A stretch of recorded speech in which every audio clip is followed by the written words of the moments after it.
Chicos, buenas noches. ¿Pueden escucharme?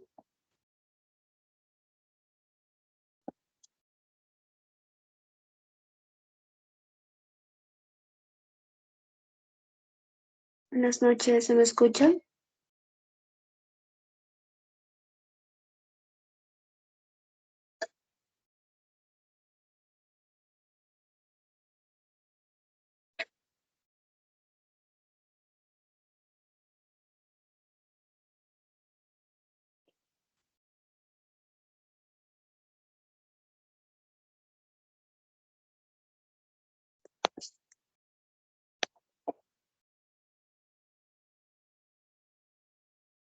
Ya. Vamos a empezar con la asesoría. El día de hoy nos toca oxígeno.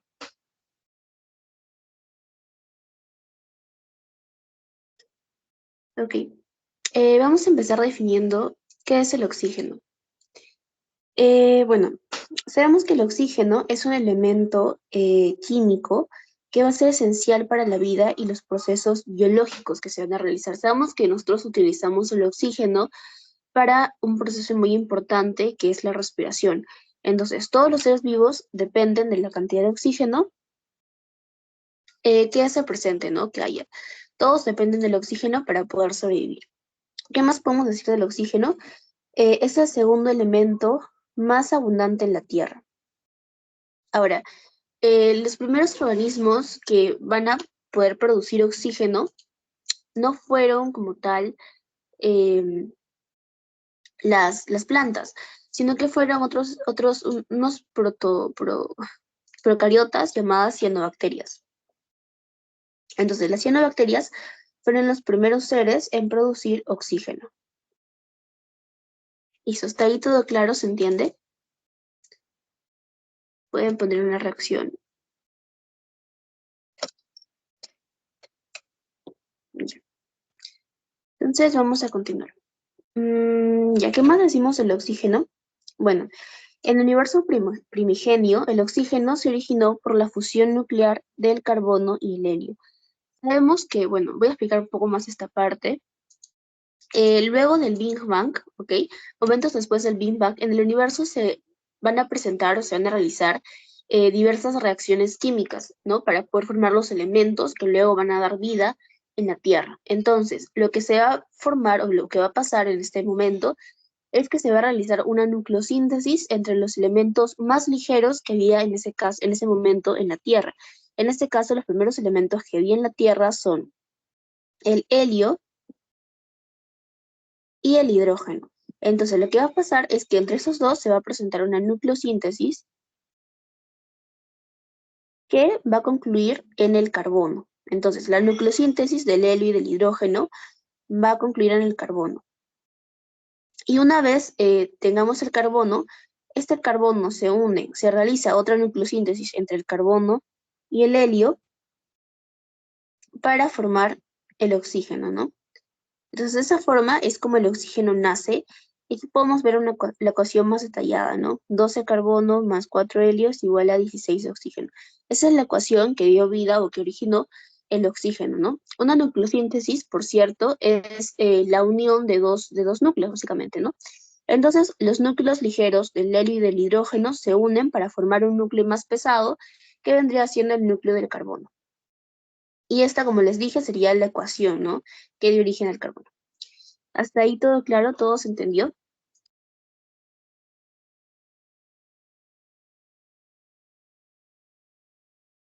¿Todo claro hasta ahí? Ya, vamos a continuar. Em, ya.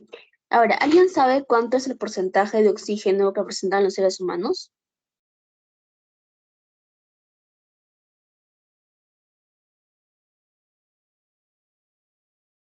¿Alguien sabe, chicos?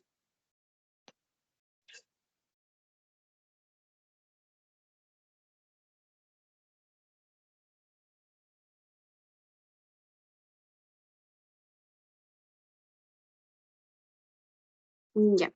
El porcentaje de oxígeno en el cuerpo va a ser de 25,75%. Listo, eso es un dato que van a tener que recordar por si acaso. Un minuto.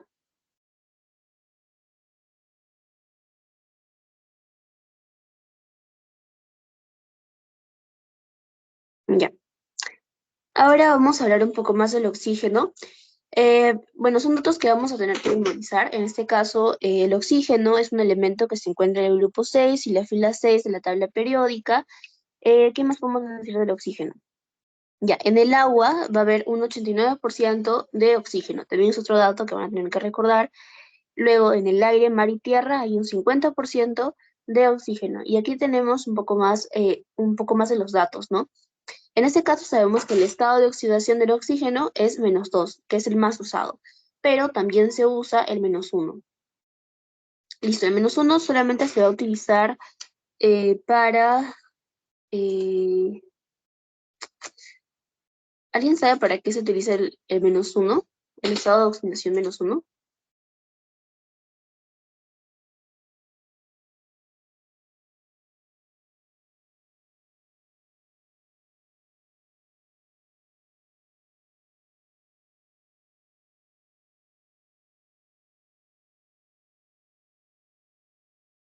Chicos.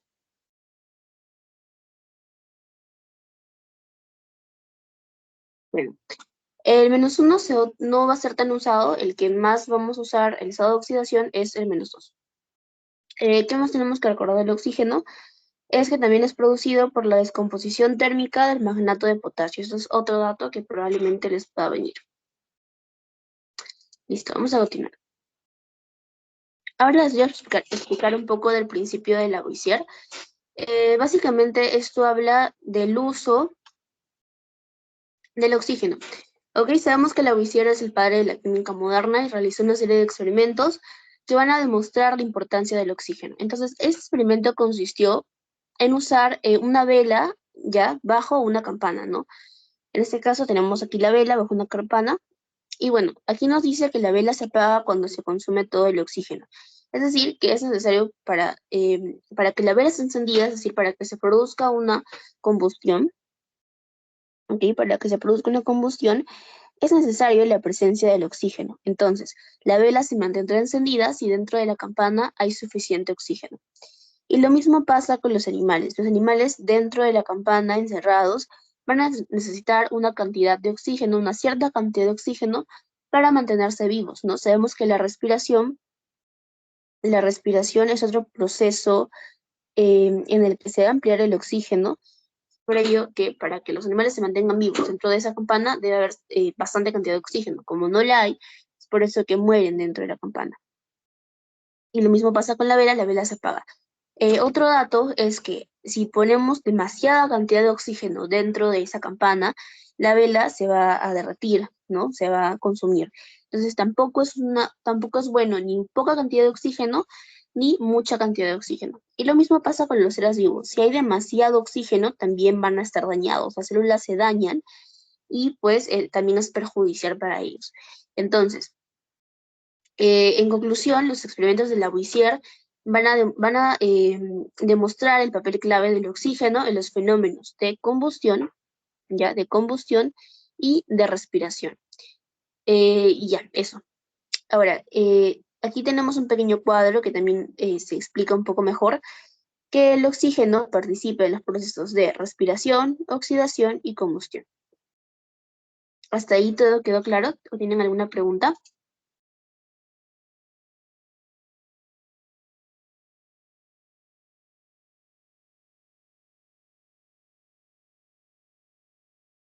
¿Todo claro, chicos?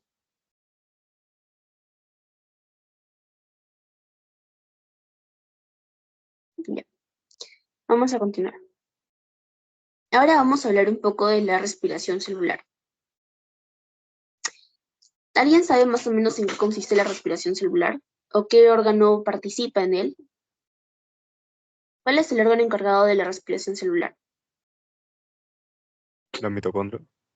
La mitocondria, correcto. Entonces, es la mitocondria la que va a estar encargada de realizar todo este proceso. Ahora vamos a ver un poco más de esto. Ya.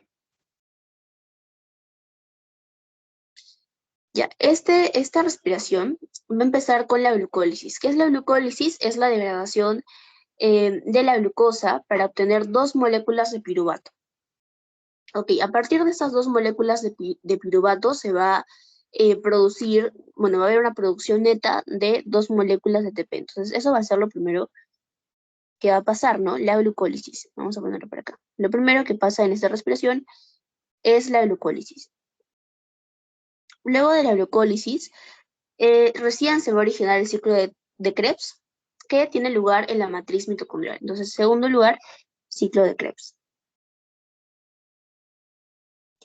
donde tiene lugar en la matriz mitocondrial. Listo. Luego de esto se va a realizar una fosforilación oxidativa. Esto va a ocurrir en la membrana interna mitocondrial.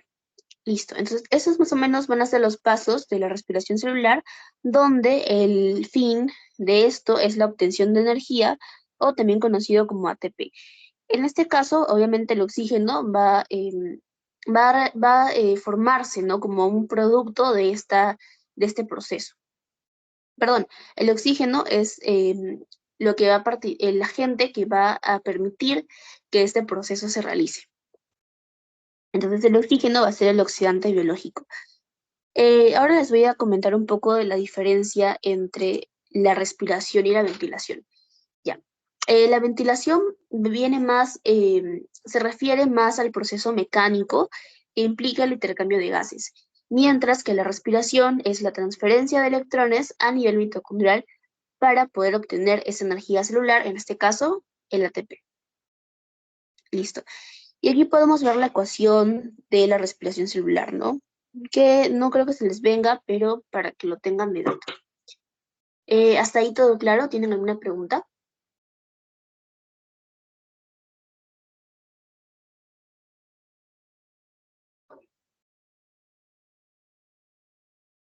Con sus reacciones, ya.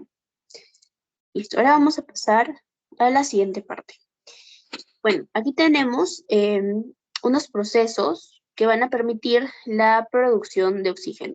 En este caso, el oxígeno se va a producir por medio de la fosfodisociación y la fotosíntesis, ¿no? Esos dos son dos procesos que van a originar el oxígeno.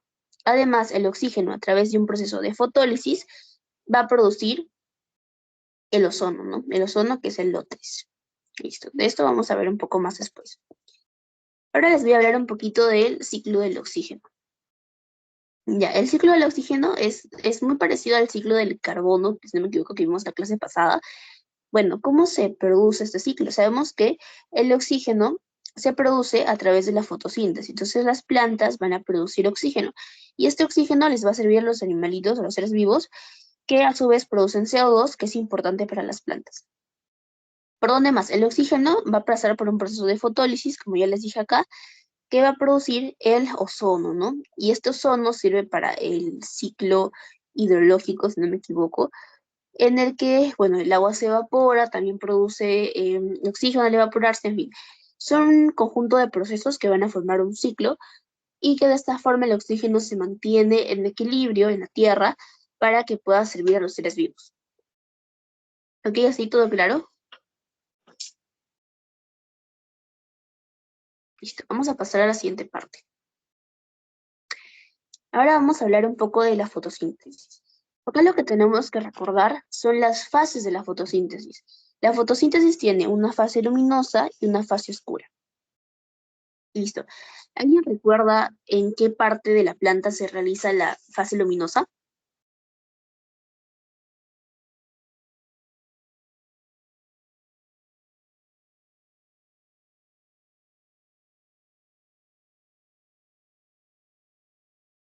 ¿Alguien sabe?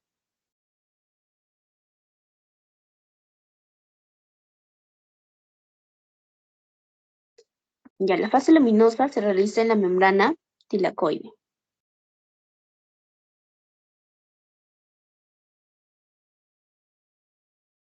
¿Alguien recuerda dónde se realiza la fase oscura?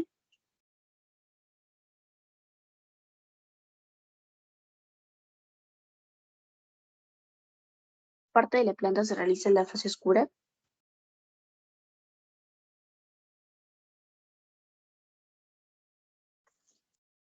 Ya. La fase oscura se va a realizar en lo que es el estroma de la planta. Estroma. Ya. Ahora, ¿cómo se van a desarrollar estas fases? En primer lugar, la fase luminosa, como les dije, tiene lugar en la membrana tilacoide del cloroplasto en sí. Todo este proceso se realiza dentro del cloroplasto. En esta fase, la energía de la luz solar es captada por los pigmentos fotosintéticos, como lo son la clorofila, es decir, la luz del sol va a ser captada por un elemento llamado clorofila. Entonces la clorofila capta eso para obviamente la producción de energía. Entonces, la energía lumínica excita los electrones de la clorofila, lo que va a desencadenar una cadena de transporte electrónico. Ahora, este flujo de electrones genera una gradiente electroquímica que impulsa la síntesis de ATP y la producción de algo muy importante que es NADPH. Bueno, esta molécula. Ahora tenemos la fase oscura, que en esta fase se caracteriza por la fijación del carbono. La fijación del carbono. Mientras que la fase luminosa es más dirigida a la reacción de la luz, ¿ok? Reacción de la luz.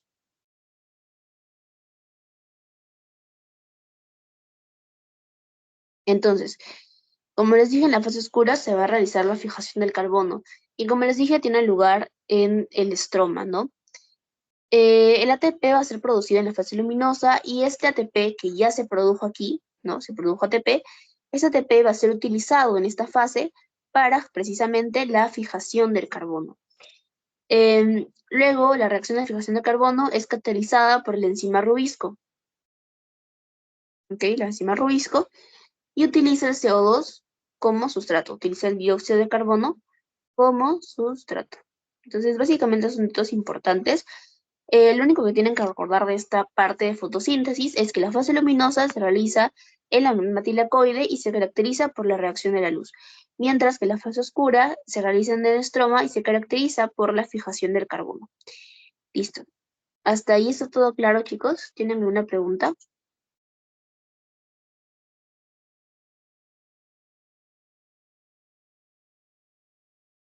Chicos, sus reacciones, por favor, si está todo claro. Bien. Ahora sí, vamos a continuar. Ahora vamos a hablar un poco de los isótopos y los alótropos del oxígeno.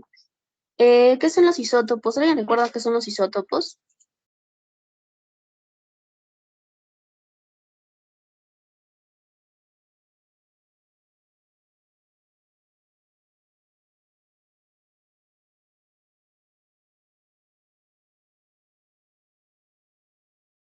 Chicos, ¿alguien recuerda qué son los isótopos? Mismo número de protones. Sí, exacto. Los isótopos son aquellos que tienen el mismo número de protones, pero aquí está anotado. Igual número de protones, pero diferente número de neutrones. En este caso, el oxígeno va a tener tres isótopos, ¿no? Tenemos el oxígeno 16, el oxígeno 17 y el oxígeno 18. Como podemos ver, tiene el mismo número de electrones, protones, pero en los neutrones cambia. Listo, eso sería en los isótopos. Y los alótropos, bueno, solamente tiene dos alótropos, que serían el oxígeno como tal, la molécula normal de oxígeno, y el ozono, ¿no? Que es el O3. Entonces los alótropos son O2 y O3. Listo, pasamos a la siguiente parte. Ahora vamos a hablar de las reacciones redox. Ya, ¿qué son las reacciones redox? Es toda reacción química en la que se transfieren uno o más electrones, ¿no? Entre los reactivos, provocando un cambio en los estados de oxidación, ¿no? Los estados de oxidación van a ser muy importantes en este tipo de reacciones. Ahora, ¿por qué se caracteriza? Por la transferencia de electrones. Debe haber un elemento que pierda electrones y otro que le quite electrones para que ocurra este tipo de reacción. Ya, entonces vamos a explicar un poco cómo sucede. Aquí tenemos un agente reductor y un agente oxidante. Ahora, el agente reductor es aquel que se va a oxidar y el agente oxidante es aquel que se va a reducir. Puede ser un poco confuso, pero simplemente recuerden que es al revés. El agente reductor se oxida, ¿ok? Y el agente oxidante se reduce. Es importante que recuerden eso. Ya. Otra cosa. El agente reductor se va a reducir porque pierde electrones. Perdón, se oxida porque pierde electrones. La oxidación consiste en una pérdida de electrones y la reducción en una ganancia de electrones. También puede ser un poco confuso, pero aquí se los puse resumido. La reducción se caracteriza por la ganancia de electrones en la que el estado de oxidación va a disminuir, ¿ok? En este caso tenemos el agente em, oxidante, ¿no? Que se va a reducir. El agente oxidante está por acá. Entonces sabemos que tiene un estado de oxidación de +2. Si va a pasar por un proceso de reducción, va a ganar electrones. Y al ganar electrones, su estado de oxidación disminuye, ¿ok? Gana electrones y el estado de oxidación disminuye. Por lo tanto, si tiene 2, ¿no? De estado de oxidación y gana 2 electrones, ese 2 se va a restar con la cantidad de electrones que gana, en este caso es otro 2, y queda 0. Es por ello que su nuevo estado de oxidación va a ser 0. ¿Hasta ahí se entendió, chicos?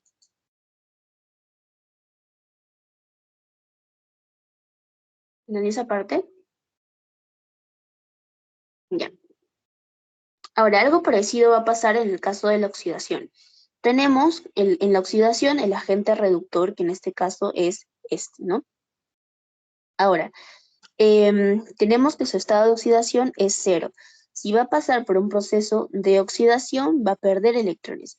Y al perder electrones, aumenta el estado de oxidación. ¿Ok? En este caso era 0 y si aumenta, pierde 2 electrones, entonces se le suma ese 2. 0 más 2 es igual a 2, ¿no? Porque está perdiendo electrones y aquí lo tenemos. Listo, eso sería todo en cuanto a oxidación y reducción. Aquí lo tiene más resumido, como les dije, en esta parte de acá. Listo, chicos. Otra cosa que tienen que recordar que sí es importante es este concepto, ¿no? De potencial redox. El potencial redox es la tendencia a reducir u oxidar elementos. Simplemente eso. Y bueno, acá tienen otro gráfico que también les puede ayudar, que es en este caso, bueno, la oxidación es el proceso donde el agente reductor pierde electrones y por lo tanto aumenta, ¿no? Se va hacia el positivo de la recta numérica. Y en la reducción es el proceso donde la gente gana electrones y se va a la parte negativa de la recta numérica, ¿no? Porque está ganando, pero disminuye el número o el estado de oxidación. Entonces, chicos, ¿todo claro hasta ahí?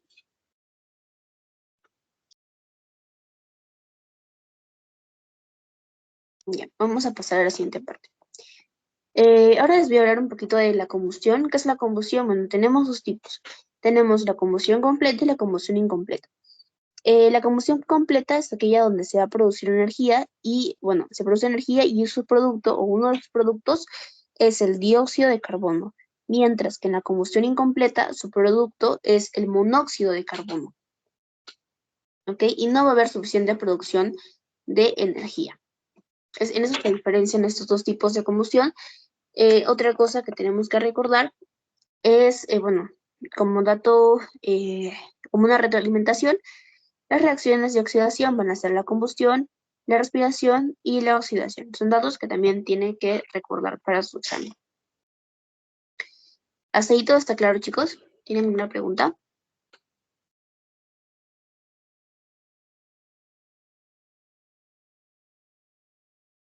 Listo, vamos a continuar.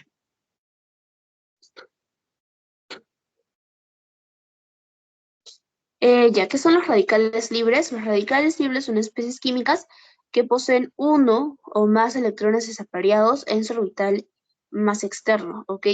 Ahora, ¿cómo se forman? Pueden formarse a través de una ruptura homolítica de enlaces covalentes, también pueden conformarse por la transferencia de un solo electrón y algunas reacciones químicas y la exposición a la radiación también pueden producir radicales. Bien, entonces se producen por varias formas. Vamos a poner. Se producen por una ruptura hemolítica,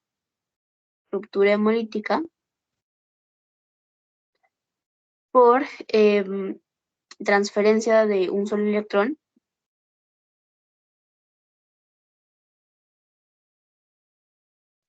transferencia de un electrón, y también por reacciones químicas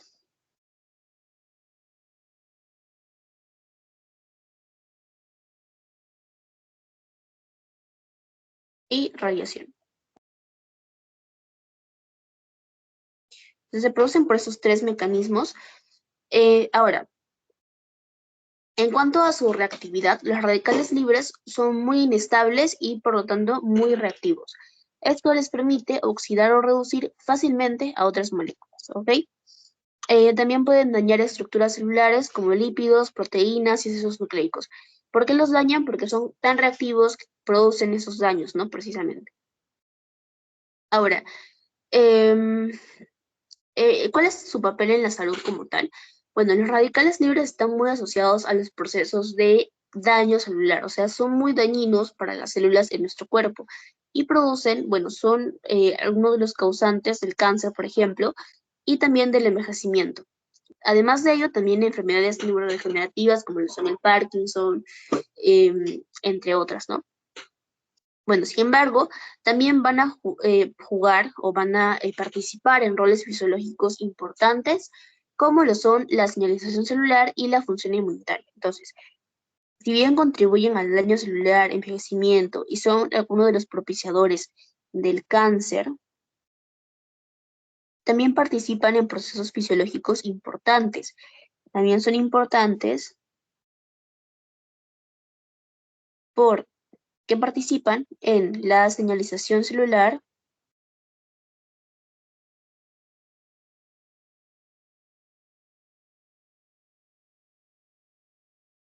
y qué más, y la función inmunitaria.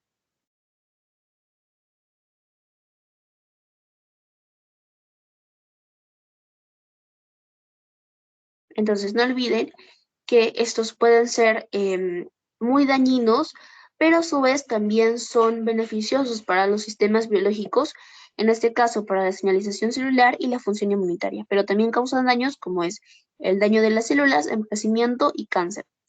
¿Qué más tenemos que saber de ellos? Captan o ceden electrones para su estabilización, ya que recordemos que son muy inestables y son muy reactivos, pero para mantenerse un poco más estables, captan o ceden electrones. Ahora, nuestro cuerpo va a tener antioxidantes que lo van a neutralizar, ¿no? Además, una dieta rica en antioxidantes puede ayudar a reducir su impacto negativo, ¿no? Como ya lo habíamos visto, sus impactos negativos. Ahora, también van a ser los encargados de un proceso llamado estrés oxidativo, ¿ok? Esto lo tienen que recordar. Estrés oxidativo. Listo. ¿Está ahí todo claro, chicos? Ya. Pasemos al estado de Singlet. ¿Qué es el estado de Singlet? El estado de Singlet es el estado energético que se forma solamente con el ordenamiento de los electrones sin pareja de su último orbital. Se forma por el ordenamiento de electrones sin pareja de su último orbital. El estado de Singlet va a ser un estado altamente reactivo, pues modifica la restricción del spin, ¿no? Ya, entonces es altamente reactivo y también tenemos que recordar que es mucho más reactivo que otro estado llamado triplet. Es más reactivo que el estado de triplet. ¿Qué tenemos que recordar de esto? Bueno, se forma a través de la acción de la luz sobre el oxígeno molecular, también a través de reacciones químicas como lo son la reacción de Haber y la reacción de Weiss, por la dismutación del radical superóxido y por la desmutación de los haluros por esta molécula, ¿no? No recuerdo el nombre, pero bueno. La desmutación de los haluros por esto es el peróxido de hidrógeno. Esto de acá es el peróxido de hidrógeno.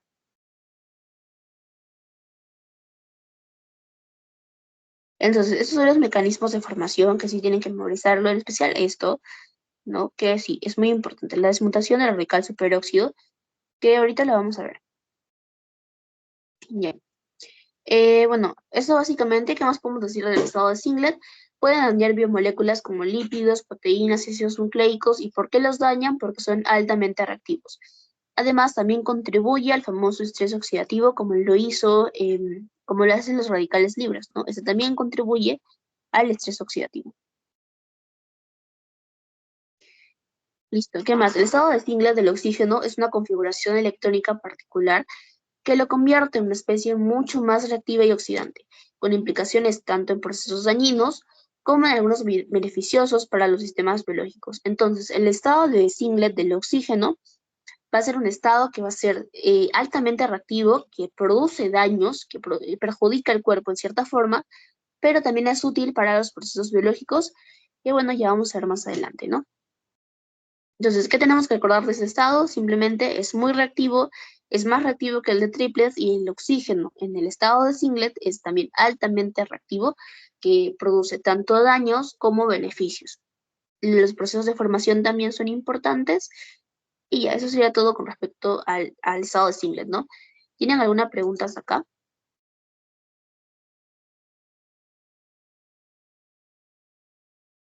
chicos?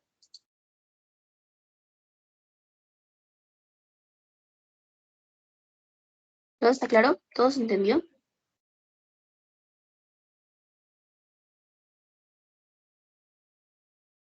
Ya.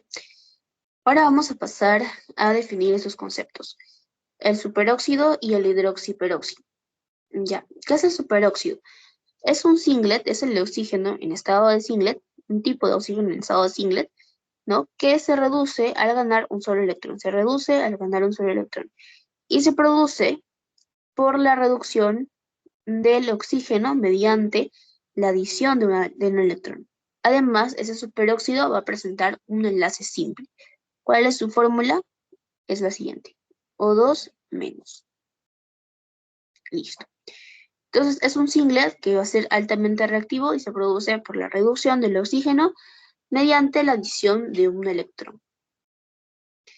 Listo, ese sería el superóxido. ¿Qué más? Bueno, el radical superóxido es una especie reactiva del oxígeno clave en los procesos biológicos, tanto beneficiosos como perjudiciales, como la mayoría de estos tipos, ¿no? ¿En qué participa el superóxido? Bueno, el superóxido puede participar o jugar un papel clave en el caso de la defensa inmunitaria. Entonces, defensa inmunitaria,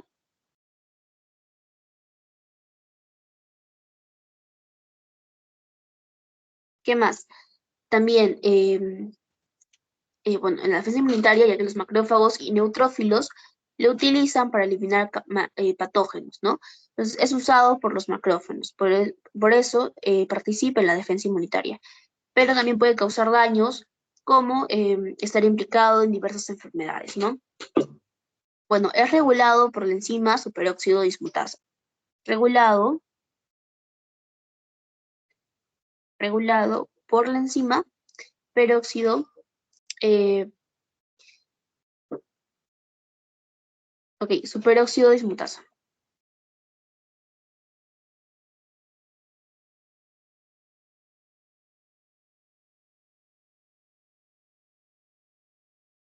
Ahora vamos a hablar de el hiperhidroxiperóxido. Perdón. Ok, pero hasta ahí está todo claro sobre el superóxido. ¿No tienen alguna pregunta?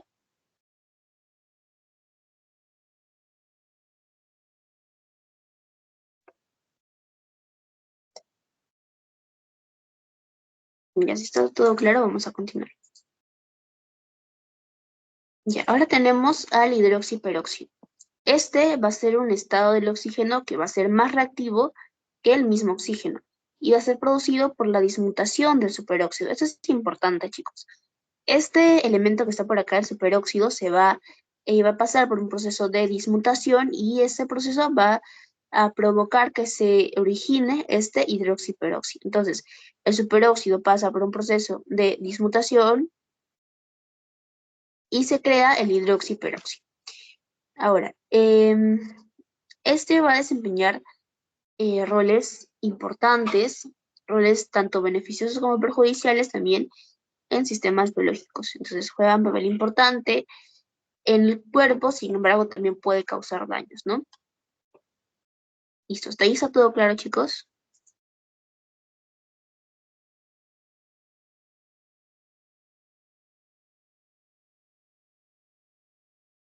Vamos a pasar a hablar sobre el peróxido de hidrógeno. Este no es propiamente un radical libre, ¿ok? No es un radical libre, pero se incluye en el grupo de los radicales porque va a generar el radical más reactivo que vendrá siendo el radical hidroxilo. Pero antes de hablar de eso, vamos a hablar sobre unos datos del peróxido de hidrógeno. Este también se va a formar por la dismutación de un radical superóxido, ¿no? Y también como subproducto de reacciones enzimáticas que van a involucrar al oxígeno. Va a ser una molécula moderadamente reactiva, menos que los radicales libres, como lo sería el hidroxilo, del que ahorita vamos a hablar.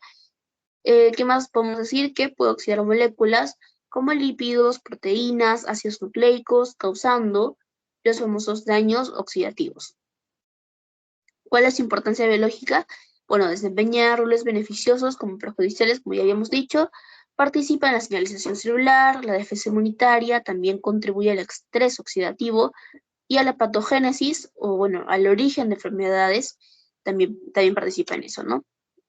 Bueno, y como les ya había dicho, va a formar un radical, el radical más reactivo, que vendría siendo el radical hidroxilo, que bueno, es altamente reactivo, ya que no hay enzimas que actúen sobre él, o sea, no hay enzimas que puedan regular a este radical hidroxilo. ¿Ok? Esa sería su fórmula y aquí tenemos la fórmula del peróxido de hidrógeno. Listo, chicos, ¿está ahí todo claro? ¿Tienen una pregunta?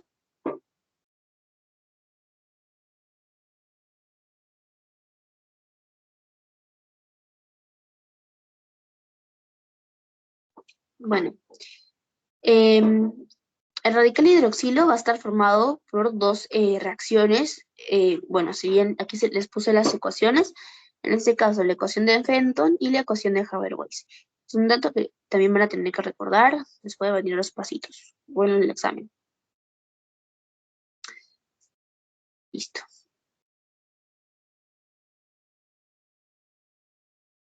Pasemos a hablar del óxido nítrico.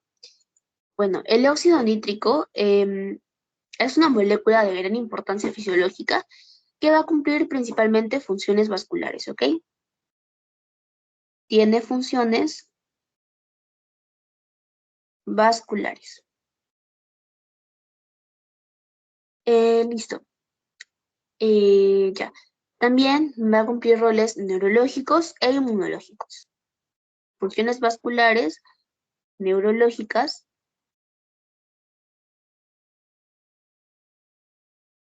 e inmunológicas.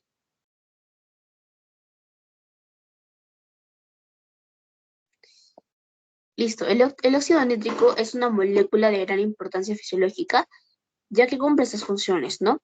Además, su regulación es precisa, es importante para mantener el equilibrio homeostático. Bueno, aquí les dejé un pequeño gráfico que sí les va a servir mucho porque, bueno, nos dice el efecto del óxido nítrico, ¿no? En este caso, el óxido nítrico dilata los vasos sanguíneos y aumenta el flujo de sangre. Entonces, es importante, por ejemplo, si queremos, si en caso las arterias pasan por un proceso, los vasos sanguíneos pasan por un proceso de vasodilatación, bueno, comentarles un poquito que los procesos de vasodilatación sirven para la eliminación de calor. Cuando el cuerpo quiere eliminar calor, los vasos sanguíneos realizan un proceso de vasodilatación. ¿Y qué es la vasodilatación? Es básicamente que los vasos sanguíneos se agrandan un poco más de lo que son. Si están muy reducidos, muy estrechos, se van a agrandar un poco para que de esa forma el flujo sanguíneo pase más rápido y el calor se pueda perder. Entonces, el óxido nítrico es una molécula que ayuda a este proceso de vasodilatación, ¿no? Porque aumenta el flujo de la sangre. ¿Qué más? El óxido nítrico incrementa el suministro de oxígeno y protege también el corazón y otros órganos del daño y muerte de las células. Es decir, va a proteger también a las células de que se dañen, ¿no? En este caso, los radicales libres que pueden dañar a las células, esta molécula lo que hace es protegerlas, ¿no? En este caso, principalmente a lo que sería el corazón, que es el órgano de los órganos más importantes. También el óxido nítrico vuelve la superficie interior de las arterias como un teflón, es decir, impide que las arterias, a la pared de las arterias, se les pueda pegar algo. Entonces, eso las mantiene libres, ¿no? Entonces, va a ser muy importante para diversos procesos de nuestro cuerpo. Como la dije, también funciona como un neurotransmisor.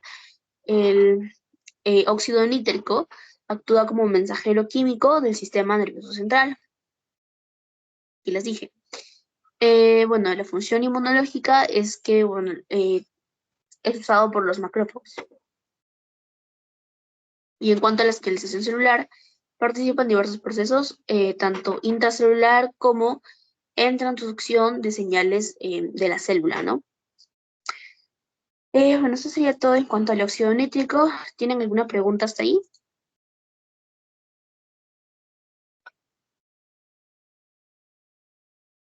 Ya, ¿todo está claro? Listo. Pasemos a la siguiente parte. Ya, los antioxidantes. Los antioxidantes básicamente son los alimentos que van a eliminar los radicales libres en lo que sería nuestro cuerpo, ¿no? Bueno, ¿cuál es su importancia biológica? Como les dije, protege al cuerpo del daño oxidativo, específicamente de los lípidos, proteínas y ácidos nucleicos, ¿no? También previene enfermedades relacionadas con el famoso estrés oxidativo, que es causado o implica los radicales libres, como les había dicho anteriormente, y también otras moléculas altamente reactivas que también ya mencionamos. Entonces, el consumir alimentos que contengan antioxidantes es muy beneficioso para la prevención de enfermedades como lo son el cáncer, enfermedades neurodegenerativas como el Alzheimer, el Parkinson. Entonces, una buena alimentación es importante para la prevención justamente de esas enfermedades, ¿no? Ahora, tienen diferentes orígenes. Tienen orígenes naturales y artificiales. En cuanto a los naturales, pueden ser enzimáticos, ¿no? En el que encontramos el superóxido dismutasa, la catalasa y el glutatión peroxidasa. Entre otros, también encontramos las vitaminas E y C, que también son grandes antioxidantes. Encontramos la taurina, la bilirrubina, entre otros, ¿no? En cuanto a los artificiales, son llamados scavengers, encontramos las enzimas artificiales, las vitaminas artificiales también que consumimos o que encontramos en las farmacias, ¿no? Que a veces nos recetan. Bueno, eso son antioxidantes artificiales. También encontramos los fármacos como son la heparina, el dipirimadol, el manitanol, entre otros. Y bueno, aquí tenemos un listado de alimentos que son muy antioxidantes. Aquí encontramos el tomate, los pimientos, el brócoli, la granada, la mora, entre otros. Listo. Entonces, eso sería todo en cuanto a los antioxidantes. Si tienen alguna pregunta, me lo hacen saber, por favor. Ya, ahora vamos a hablar de la oxigenoterapia. ¿Qué es la oxigenoterapia? La oxigenoterapia es un proceso por el cual, bueno, se realizan los pacientes que en este caso presentan una hipoxia, ¿no? ¿Qué es una hipoxia? Una hipoxia es la disminución de los niveles de oxígeno en el cuerpo. Entonces, a esos pacientes se les somete a una oxigenoterapia. En esa oxigenoterapia lo que se hace es suministrar cantidades adicionales de oxígeno al cuerpo para que los tejidos se puedan alimentar, ¿no? En este caso, al haber un déficit de oxígeno, se le suministra el oxígeno extra para que el cuerpo pueda nutrirse, para que las células funcionen de mejor manera, ¿no? Y la persona no muera precisamente o no tenga algún daño irreversible en su cuerpo o en su salud. Entonces, también hay un proceso que se llama oxigenoterapia hiperbárica, que es mucho más complejo, que se mete o se introduce al paciente dentro de una cámara hiperbárica, que es como una cámara, que es como una cama, básicamente, que está toda cubierta, toda encapsulada, y ahí se le suministra cantidades excesivas de oxígeno para tratar enfermedades, como por ejemplo, lo puede ser también infecciones por hongos, no solamente en caso de hipoxia, sino otro tipo de enfermedades que la signoterapia ayuda bastante, ¿no? Ya, chicos, ¿está ahí todo claro? ¿O tienen una pregunta?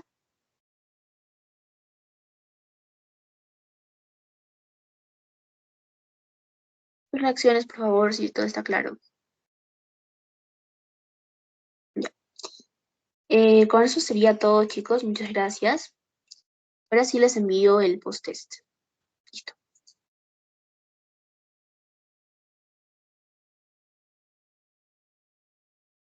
Disculpa, vas a enviar este PPT al grupo, ¿verdad? Sí, lo voy a enviar al grupo.